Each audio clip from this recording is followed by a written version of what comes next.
안에서 어떤 결정이 이루어지는지 시민들이 알기 원하지 않는 경우가 많다고 생각을 하고 직무유기일 수도 있다고 생각을 해요.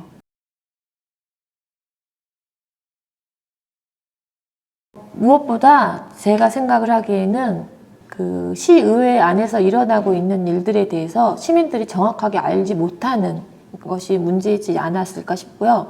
그래서 시의회 안에서 뭐 예산 심의가 있건 아니면 조례 심사가 있건 이런 것들에 대해서 시민들에게 알리거나 아니면 뜻을 묻는 그런 토론회라든지 설명회라든지 이런 자리가 거의 없었다고 알고 있어요.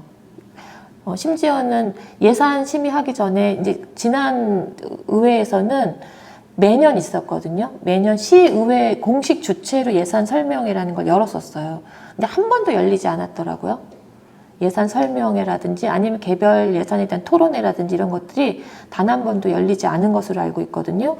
그래서 이런 부분들은 어떻게 보면은 시의원들이 시민들에 대한 직무유기일 수도 있다고 생각을 해요. 저 같은 경우에는 2014년부터 4년 동안 의정부 활동을 하면서 의회 내에서 계속 내부 고발자 같은 역할을 해왔다고 저는 스스로 생각을 해요. 굉장히 많은 중요한 결정들이 의회 내에서 이루어지고 있는데 그런 과정들에 대해서 시민들이 알기를 원하지 않아요. 왜냐하면 자기도 모르는 결정들을 계속 해야 돼요. 굉장히 중요한 결정들이 많이 이루어지고 있는데 전문적인 식견들이 필요한 부분들도 많이 있습니다.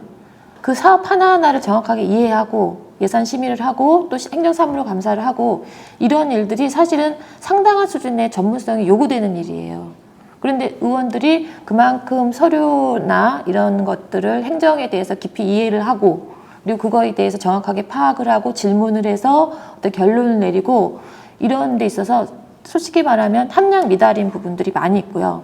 그래서 자기도 모르는 것에 대해서 결정을 하게 되는 그런 과정이 반복되는 면이 없지 않다고 생각을 하고요. 그래서 의원들은 자기가 뭘 결정했는지 모르고 넘어가는 경우도 사실 많아요.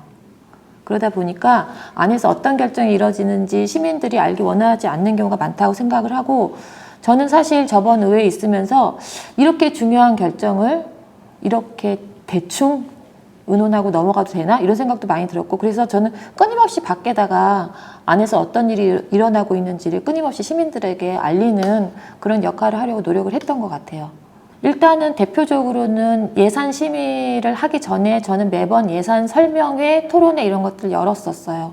모의 시위라는 방식으로 열기도 하고요. 그래서 다양한 방식으로 예산이라고 하면 시민들이 좀 딱딱하고 어렵게 생각을 하잖아요. 근데 그런 것들을 시민들이 좀 더 쉽게 이해하고 받아들일 수 있도록 다양한 방식의 예산 설명회, 간담회, 토론회, 모의 시위회 여러 가지 방식의 그런 공론회 장들을 열었었습니다. 예.